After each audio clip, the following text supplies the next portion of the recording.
falando desse jogo de ontem, hein, Mauro César Pereira? Que massacre do Flamengo no Vasco da Gama. E aí, é o que eu falo, me deu até pena de verdade do Léo Jardim. Porque foi uma das maiores atuações que eu já vi de um goleiro, cara. É claro que não foi num jogo super decisivo, é claro que não foi numa final, uma defesa que garantiu um título, mas o Léo Jardim, ele fez pelo menos umas 6 defesaças. Cabeçada queima-roupa, chute a queima-roupa. Ele só levou o gol, que foi impossível defender, porque teve desvio, bateu na trave e entrou. Agora, Mauro, tem um abismo hoje, né? A gente sempre fala isso, entre o Flamengo e o Vasco. São 3 anos sem vencer o Flamengo, sem o Flamengo perder do Vasco. O Flamengo massacrou, recentemente teve uma vitória de 6 do Flamengo, e ontem poderia ter sido de novo se não fosse o Léo Jardim. Porque pelas chances criadas e as defesas do Léo Jardim, Mauro, o Flamengo poderia ter feito 7, 8 gols. E aí eu vejo algumas pessoas, expulsão, mudou o jogo. Gente, o Léo Jardim tinha feito 4 defesaças já no primeiro tempo. A expulsão foi justa. Tem gente que está querendo achar uma forma de criticar a expulsão.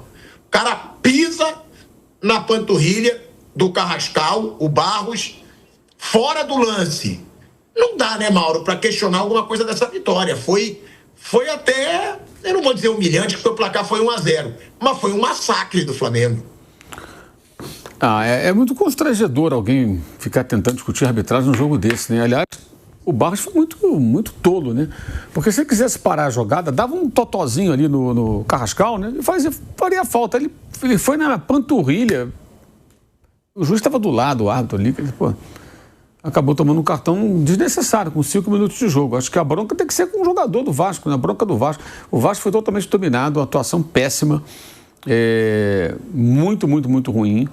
E o Flamengo se impôs de forma avassaladora, né? Muita gente ficou depois, o time conseguiu correr. Gente, a questão de não querer fazer o jogo agora não significa que o jogador não consiga correr. No cenário ideal, até eu falei sobre isso durante a semana, a pessoa do clube me falou, Mauro, no mundo ideal, os caras não estão prontos a correr mais do que 20, 30 minutos. Porque o que acontece? Uma equipe de futebol, quando começa a temporada, é o que fazem os europeus, que têm pré-temporada de fato. Ela faz uma preparação física que é a base da temporada. Então você tem que fazer um preparo dos jogadores no começo da temporada para que ele depois faça a manutenção desse condicionamento ao longo da maratona de jogos. Então você pode colocar os caras em campo, todo mundo correr e ninguém sentir nada. Pode sentir hoje, amanhã, daqui a 2 dias, daqui a uma semana. Por quê? Pela precipitação. Claro que o Flamengo vai agora tentar minimizar esse risco, tratando cada caso de forma muito atenta e específica. É uma tarefa agora para médicos, preparador físico, fisiologista, para o técnico na hora de escalar também, com os relatórios que ele vai recebendo do estado dos jogadores, porque hoje em dia você consegue acompanhar a tendência do corpo de qualquer atleta em relação à lesão, propensão à lesão e tudo mais. Então o receio era esse, era não mexer num planejamento que mirava o quê? Ter esses dias todos só treinando, condicionando, treinando físico e técnico, para a equipe ir a campo contra o Fluminense, não completa, e aí mais inteira contra o São Paulo, possivelmente já inteira contra o São Paulo, no máximo contra o Corinthians no dia 1º na Supercopa. E aí teve que antecipar isso. Eu achei até que ele colocou mais titulares do que profissionais, digamos, do que eu imaginava. O único da base foi o Daniel Salles, jogando pelo lado esquerdo. Ele originalmente é lateral direito, mas também jogou por ali, deslocado, porque ele não tinha outro lateral para começar o jogo. O Alexandro só poderia jogar 45 minutos e ele não tinha o Ayrton Lucas, e o Vinha foi negociado com o River Plate. Aí depois o garoto naquela função. Segurou o Jorginho e o Arrascaeta, não foram nem relacionados, né, e foi para o jogo. Foi para o jogo e dominou completamente. O Vasco teve 2 chances no começo do jogo. A primeira tinha impedimento, né? Eu achei até que não foi impedimento, mas a jogada, se vai ser gol, o VAR talvez validasse, mas a bola bateu na trave. E a jogada depois do PH com o GB, né? As siglas do Vasco, que chutou para fora, né? A bola passou direito do Rossi. O Vasco não chutou mais no gol. Então foram 2 chutes no gol, né? Na estatística, um só valeu porque o outro tinha impedimento acusado pelo auxiliar. E 32 finalizações do Flamengo. No primeiro tempo, o Flamengo já tinha quase 20. Eram 11 contra 11. Foi um total domínio. O Léo Jardim fez defesa o jogo inteiro. Eu acho que o jogo diz muito sobre o Vasco, sobre o Fernando Diniz, que foi muito mal também. muito mal. Você vê que o Vasco, que é um time que gosta de ficar com a posse de bola, os times do Fernando são assim, teve 30 e pouco por cento, 37, 38, sei lá, de posse de bola. O Flamengo teve 60 e poucos por cento. Foi uma coisa muito avassaladora em todos os níveis, né? Finalizações, posse de bola, defesas do goleiro. O goleiro do Flamengo não fez nenhuma defesa, a bola nem foi no gol. E 1-0 acabou sendo um placar bem magro, porque o Flamengo continua perdendo muito gol, né? Tem isso também, porque tem as defesas do goleiro e os gols perdidos. E o Léo Jardim estava num dia inspirado e fez grandes intervenções. Se ele tivesse um dia de um goleiro, não digo falhando, mas assim, num dia não muito inspirado, seria uns 3-0, acho, ou talvez 4. E assim, ele poderia ter tomado gols ali sem ser questionado.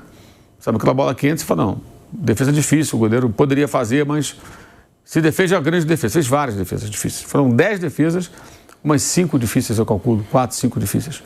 Então, o que vimos foi, de fato, uma superioridade muito grande. Nos últimos 35 jogos, atenção para esse número, 35 jogos, vou repetir, 35 jogos, o Flamengo ganhou 20, o Vasco ganhou 2. O Flamengo ganhou 20, o Vasco ganhou 2, em 35. Os outros foram tudo empates. São 13, né? 13 empates. 13 empates. É brincadeira, gente. É um abismo até constrangedor, Mauro. É até constrangedor pro Vasco, são 3 anos sem ganhar do rival. Vai fazer agora em março, 3 anos. Foi 1-0 o gol do Puma Rodrigues, no Campeonato Carioca, a última vitória do Vasco. Cara, é um negócio assustador, né? Muito assustador. Agora, o que acontece? Isso começa fora do campo, gente. Em 2013, quando o Flamengo arrecadava dinheiro, ele ia lá e pagava dívida para se organizar. O Vasco virou SAF, a SAF naufragou, um fracasso. Entrou em recuperação judicial, que é o passo anterior à falência. Aí chega para o credor e fala assim, olha, eu vou te pagar com deságio de 92%. Aí quando vende o Ryan, pô, vou acertar minhas contas. Não. Vai lá, atropela o Boca, traz o Rinestrosa, traz o Brenner em São Paulo. Vai contratar jogadores de milhões de dólares, de euros. Tá, mas está entrando dinheiro do Ryan, mas tem as dívidas, está até em recuperação judicial. Cara, isso é bizarro.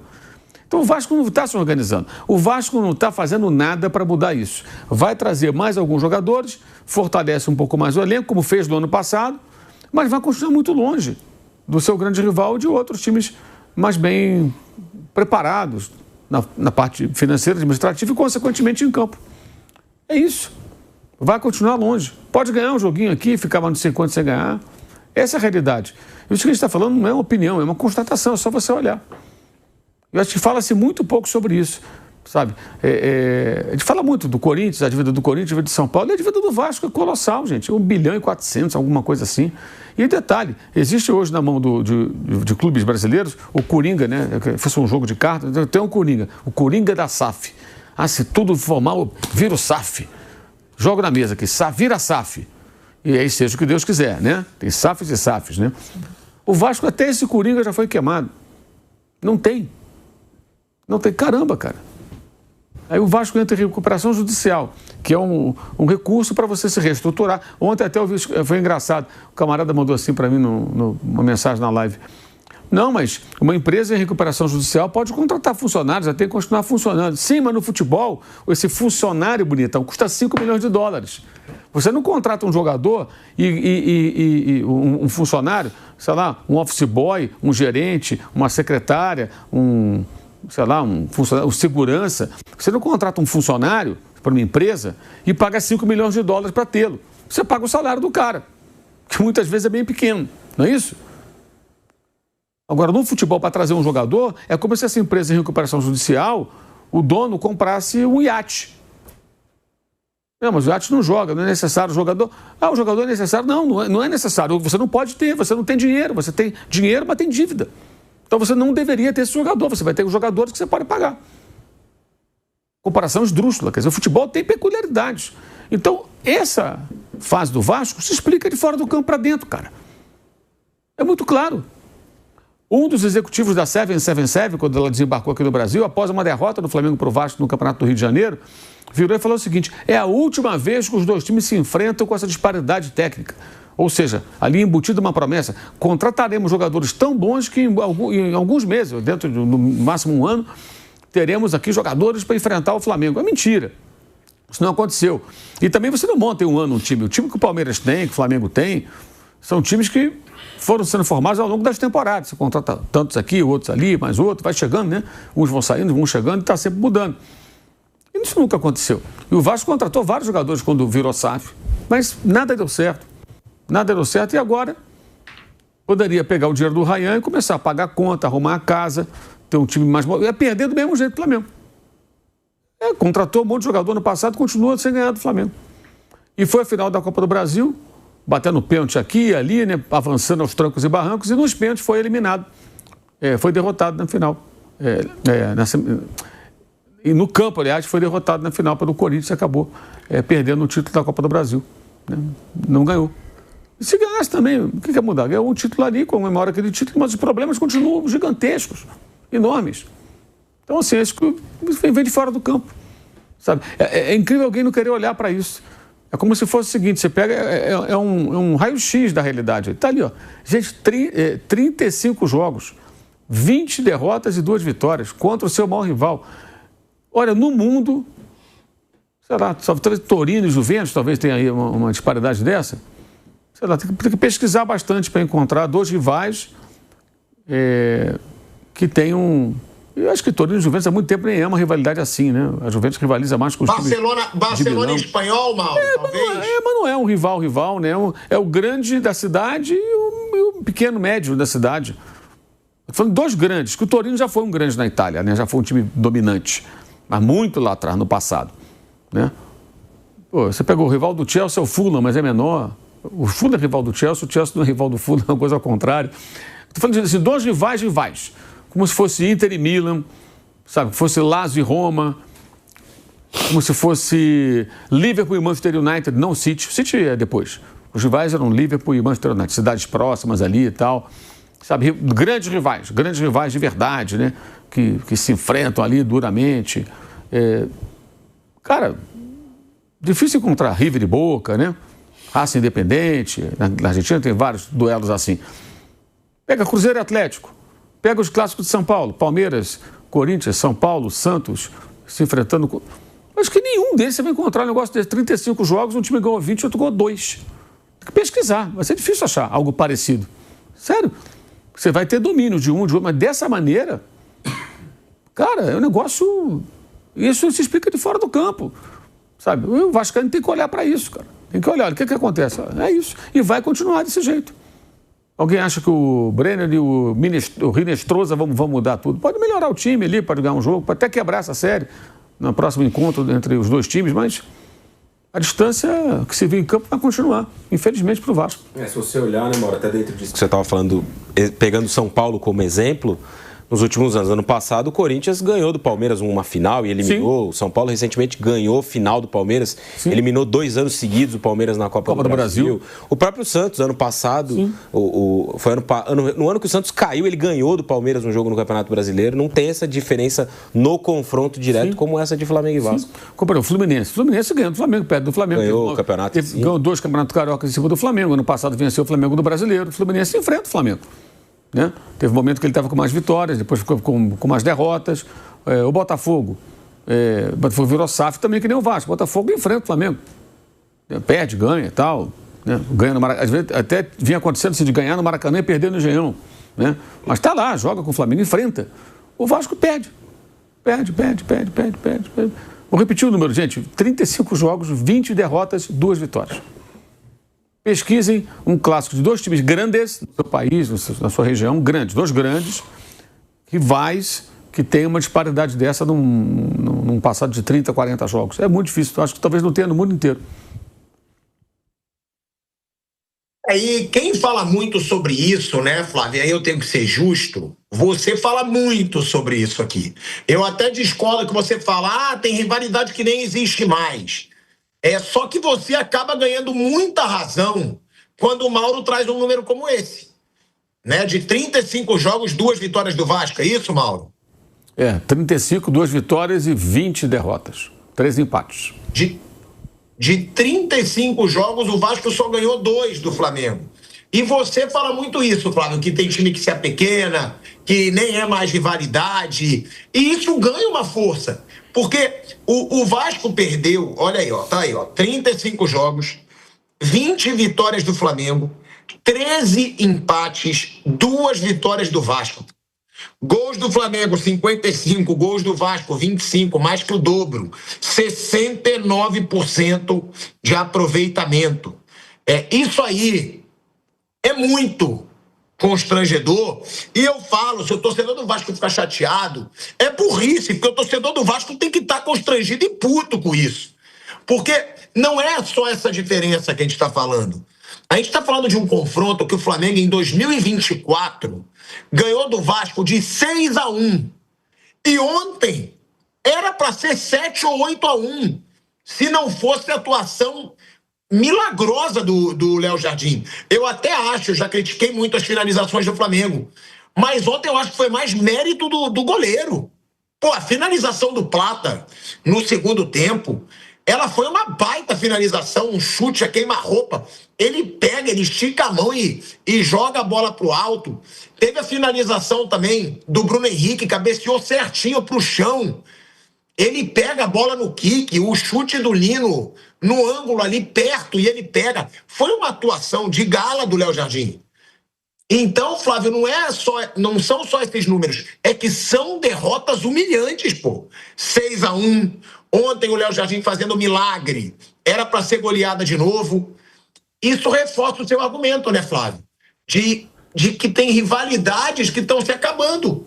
Hoje o Flamengo é muito mais rival do Palmeiras, por exemplo, do que do Vasco, com todo respeito ao Vasco. Quem me acompanha aqui sabe o quanto eu falo da grandeza do Vasco, da torcida. Mas não dá pra gente ser mentiroso aqui. Não dá pra gente querer mentir pro nosso público. Hoje, o Palmeiras é muito mais rival do Flamengo do que o Vasco, Flávio Prado. Se você olhar rigorosamente, esses números que o Vasco consegue contra o Flamengo, Volta Redonda deve ter também. Provavelmente ele ganhou 2 vezes do Flamengo. Aleatoriamente, muito solto. Isso não é rivalidade. O seu 777, ele tinha razão quando ele falou que nunca mais seria do mesmo jeito que foi naquele dia. Realmente não foi. Piorou, né? A superioridade do Flamengo ficou muito maior. Então, nesse ponto, ele tinha razão. Não será igual. Não mesmo. Nunca mais vai ser assim. Não. Piorou muito pro Vasco. E você não vê perspectiva, você não vê alternativa. A única coisa boa disso é que, à medida que esses times maiores vão ficando cada vez maiores, à medida que o Flamengo vai se... Imagina se traz o Paquetá. O Flamengo aumenta a distância. O Palmeiras aumenta a distância. Se o Cruzeiro continuar com esse projeto, vai aumentando a distância. Esses times tradicionais, esses times históricos, eles vão ter que fazer alguma coisa. Vai fazer alguma coisa efetiva, né? Fazer alguma coisa efetiva. O São Paulo troca o presidente e deixa um cara igual. O Corinthians troca o presidente e deixa um cara igual. O Vasco tira a SAF e aí não consegue fazer coisa nenhuma. Fica um baita rolo com o Pedrinho não tendo autonomia, uma confusão. Então, não resolve nada. Tem que ser uma coisa efetiva, um projeto, um trabalho, para que esses times cheguem no nível que os outros chegaram. Hoje é uma disparidade absoluta, absurda. Pro Vasco ganhar do Flamengo, isso vale aqui também, com o Palmeiras, com relação aos outros aqui, eles vão precisar primeiro de uma coisa, que o Flamengo jogue muito mal e que eles joguem muito bem. É o que eu falei, isso pode acontecer com Volta Redonda, pode acontecer com Nova Iguaçu. Um dia que o Flamengo está muito mal, Nova Iguaçu muito bem, ele pode ganhar o jogo. Mas virou nesse nível. E não é o que era um tempo atrás, quando você jogar Flamengo e Vasco, o pau come. Aí vai ser de igual para igual, quem tiver melhor. Agora não. Agora o Flamengo, o Vasco, para ganhar do Flamengo, depende do Flamengo que está muito mal. E isso não é rivalidade, né? Isso é disparidade total. É uma disparidade absurda. E teve uma declaração, né, do Fernando Diniz, que o Kaique mesmo está me lembrando aqui, e que a gente tem que falar, porque foi muito criticada até pela torcida do Vasco. Né? Até a torcida do Vasco ficou incomodada com essa declaração, porque foi perguntado para ele, para quem viu o jogo, ficou muito nítido isso, foi perguntado para o Fernando Diniz se o Vasco escapou de uma goleada histórica, né? E aí ele disse que não vê assim e reclamou da arbitragem. Porra, gente, aí não dá. O Vasco, ele não chutou uma bola no gol, né? Chutou uma bola no gol. Né? Teve uma chance clara, tudo bem, com o GB, mas, porra, sofreu 8 chances claríssimas de gol. E aí ele quis falar da arbitragem. A gente vai voltar para a Rádio Jovem Pan, e aí eu vou colocar essa declaração do Diniz para a rádio e para o YouTube, tá? Porque gerou revolta, de volta, hein? De volta à Rádio Jovem Pan, agora na rádio e no YouTube. Gente, eu vou mostrar aqui uma declaração do Fernando Diniz que pegou muito mal. Fernando Diniz falando que não vê que o Vasco tem escapado de uma goleada histórica e reclamou da arbitragem. Até o torcedor do Vasco ficou puto com essa declaração. Vamos ouvir aí o que disse o Fernando Diniz. Não acho também que ia ser uma goleada histórica. Eu acho que o Flamengo jogou melhor que a gente no primeiro tempo. Concordo em parte com o que você falou, que a gente não ficou à vontade para fazer o jogo que precisava. E no segundo tempo, com o jogador a menos, a gente teve mais coragem para fazer o jogo que era necessário para fazer uma boa partida. Acredito também que a gente voltou para o segundo tempo, embora tenha sido só 5 minutos, com uma postura diferente, com as correções, subindo mais rápido a marcação e tendo mais posse que o Flamengo. Mas falando da expulsão, não sei se alguém vai perguntar, uma expulsão para mim meio ridícula, um negócio sem sentido nenhum. Eu sinceramente não consigo entender uma expulsão dessa. Teve um lance pouco antes, no primeiro tempo, que um lance com o Andrés Gomes, o cara chuta no alto, pega no pé do Andrés, também não acho porque lance para expulsão, mas esse muito menos do que aquele. O cara tá passando, não sei se o Barros tentou dar um totó no cara, não tem nada, não tem força excessiva, não tem risco de lesionar o jogador, nada. Aí tem uma câmera que eles pegam assim, às vezes, que para, que a perna, que a sola da chuteira do Barros está perto da panturrilha, não tem força nenhuma ali, zero. Até que o jogador levantou, jogou normalmente, e é uma expulsão que condicionou muito o que podia ser o segundo tempo. No primeiro tempo, o Flamengo, quando estava igualdade do Beto, tinha jogado melhor, mas quando voltou ao segundo tempo, a impressão que tinha é que o jogo ia ser outro. E você vai ver que o campeonato vai acontecer, campeonato carioca, campeonato brasileiro, e o critério não vai ser o mesmo. Um lance como esse não vai acontecer expulsão. Com aquela contundência ainda, com aquela vontade de expulsar, vai ser muito difícil acontecer. Achei feio, hein, Raí? Ele fala da arbitragem, o cara pisou na panturrilha do outro. Mas teve um lance parecido. Gente, eu acho que não teve discussão essa expulsão, ainda mais num jogo que ele foi massacrado como ontem. As entrevistas do Diniz, elas têm sido muito ruins aí nos últimos tempos, né?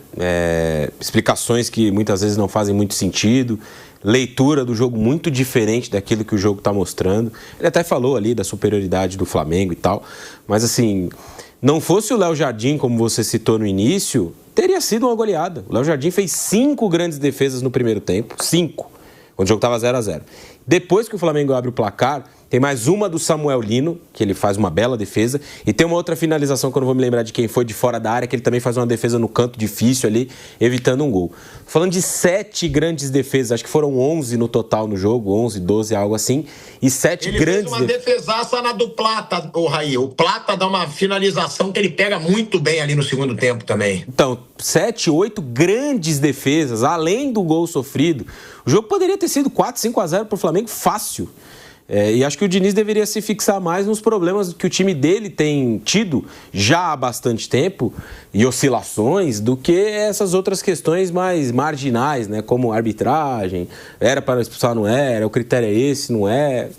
O Vasco tem outros problemas maiores, né? E de não conseguir competir de fato, que vem da temporada passada, teve uma arrancada, depois oscilou, caiu muito, chegou a olhar para baixo de novo, aí na Copa do Brasil conseguiu andar, acho que até fez 2 muito bons jogos contra o Fluminense, poderia até ter passado antes do que os 90, principalmente o jogo que perde, foi um jogo que o Vasco jogou muito bem, o jogo da volta, naquela semifinal contra o Fluminense, aí na final faz um bom jogo contra o Corinthians aqui em São Paulo, em Itaquera, e faz um jogo péssimo em casa na volta, e perde o jogo com o segundo gol, como foi, né? O jogo 1-1 no segundo tempo, uma final, você toma um contra-ataque 3-2. 10 minutos do segundo tempo de uma final. Não é que o jogo estava acabando e o Vasco estava perdendo. Então, de novo, as mesmas questões dos times do Diniz, muito expostos, toda hora correndo para trás, sofrendo muito. E ontem o plano pareceu de novo, como nos clássicos do ano passado, apostar no que o Léo Jardim pudesse produzir de defesas. Nos 2 empates do ano passado no Campeonato Carioca, especialmente o 0-0 do primeiro turno, né? O segundo turno foi 1-1, especialmente o 0-0 do primeiro turno, foi Léo Jardim. Léo Jardim salvou o Vasco naquela ocasião. O Flamengo empilhou chances, perdeu um monte de gol e acabou parando no Léo Jardim. No jogo da volta foi até um pouco menos, né, um empate 1-1, mas também foi um jogo que o Flamengo teve um volume alto de finalizações e defesas do Léo Jardim. É claro que a diferença dos dois times é muito grande, a gente não vai esperar aqui que o Vasco, com o que tem, possa fazer frente ao Flamengo toda hora. Mas toda hora ficar dependendo só do Léo Jardim é muito pouco. E não é só nesse jogo contra o Flamengo. Em outros jogos também eu acho que tem faltado alguns aspectos, né, de melhoria aí pro Vasco. Time mais organizado, que corra menos para trás a todo momento, menos exposto em vários momentos e que consiga encaixar atuações melhores do ponto de vista coletivo, né? Em grandes testes, o Vasco tem, tirando aí, como eu disse, a semifinal da Copa do Brasil e o primeiro jogo da final, que acabou sendo insuficiente depois porque o Vasco perdeu a decisão, o Vasco tem negado o fogo, né? Nesses jogos maiores aí dentro da temporada do futebol brasileiro. Então, acho que ele precisa olhar mais para dentro, para as correções que precisam ser feitas e menos para outros temas, né? A arbitragem, não acho que a arbitragem tenha interferido no jogo de ontem. E ontem ainda acho que era uma possibilidade do Vasco tentar minimamente ser superior ao Flamengo, por conta da questão física justamente. O Flamengo estava voltando a ter ali seus principais jogadores, não o time completo, depois de muito tempo, né? Quase um mês, acho que deu um mês já do jogo contra o Paris Saint-Germain. E o Vasco já tinha feito jogos com a base dos titulares, então era até o momento que o Vasco poderia fisicamente, não digo tecnicamente, mas fisicamente estar adiante, fazer um jogo de mais competição, fazer um jogo de se impor um momento ou outro, não conseguiu em nenhum momento, o Vasco ficou encurralado dependendo do Léo Jardim. Para ontem, especificamente, por esse contexto físico, foi muito pouco que o Vasco produziu contra o Flamengo. Acho que dava para ter jogado um pouquinho mais e a derrota só não foi muito maior por conta do Léo Jardim, que de novo fez uma grande partida. Não, e outra, ele tinha que ter falado não só do massacre que ele levou, que o Vasco levou, né, que é culpa dele também como treinador, mas da burrice do jogador dele, pô. Porque o que o Barros fez ali, sem sentido nenhum, era uma jogada sem tanto perigo de gol. Fora do lance, ele pisa na panturrilha do Carrascal. Ele podia ter falado da ingenuidade do jogador dele, que ele teria conversado, mas não. Aí resolveu dizer que não era para ser goleada, que a arbitragem interferiu. Baita mico aí, na minha opinião, tá? Do Fernando Diniz. Eu vou querer escutar, né, o Mauro César Pereira principalmente, com relação a essa situação do Felipe Luiz, porque foi mais uma grande atuação do Flamengo, depois de uma grande temporada, e ele fez um desabafo sobre tudo que ele escutou no período ali das negociações. Vamos ouvir primeiro o Felipe Luiz, depois eu quero ouvir o Mauro sobre esse desabafo, depois da estreia com vitória convincente do Flamengo com o time principal. Como eu falei, ano passado eu queria ficar, o Flamengo queria que eu ficasse e pelo que eu entendi também a torcida também queria que eu ficasse. Então o interesse estava aí todo, né? Não somos pessoas fáceis, eu não sou uma pessoa fácil, o BAP também não é, o Boto também não é, os empresários também não são, isso leva tempo, mas nesse processo todo saiu da linha. O que eu escutei ali realmente me deixou muito triste. Os treinadores ou jogadores que querem tomar decisões, não pode ser ou mercenário ou chutado pela porta dos fundos. Você não pode ter essas duas saídas. Então acho que primeiro tem que esperar acabar e aí as pessoas poderem declarar o que aconteceu, mas esse pré-julgamento realmente me machucou muito, me deixou muito triste com tudo o que aconteceu, mas eu acredito que foi o melhor para todos, né? E eu estou onde eu queria estar, como eu sempre falei para vocês, não minto nunca que eu sento aqui, e estou muito feliz por estar mais uma vez sentado nessa cadeira, colocando tudo que eu fiz em jogo até agora e com novos desafios e com uma energia renovada. Aí, Mauro, esse é o desabafo do Felipe Luiz. Você concorda com o desabafo dele? Diante do que ele diz ter ouvido, não concorda? E outra, né? Um baita investimento do Flamengo, mas que tem retorno, né, Mauro? Eu não sei exatamente do que ele está falando. Imagino que deve ser coisa de rede social. Se for de rede social, acho que ele não deveria... Pode ficar com raiva. Mas não deve ficar sentido, não, porque as pessoas que ficam postando esses absurdos em rede social não merecem esse sentimento. Só desprezo e um pouco de raiva, talvez. Né? Uma negociação difícil. Ele foi duro, o Flamengo também. Aí custou chegar num acordo e chegaram num acordo. É do jogo, faz parte. Né? E agora segue a vida. Né? Eu imagino que deve ser a rede social. Né? Na rede social, de fato, todo tipo de lixo você vê ali, muita coisa agressiva, muitas pessoas que, enfim, escrevem todo tipo de absurdo, né?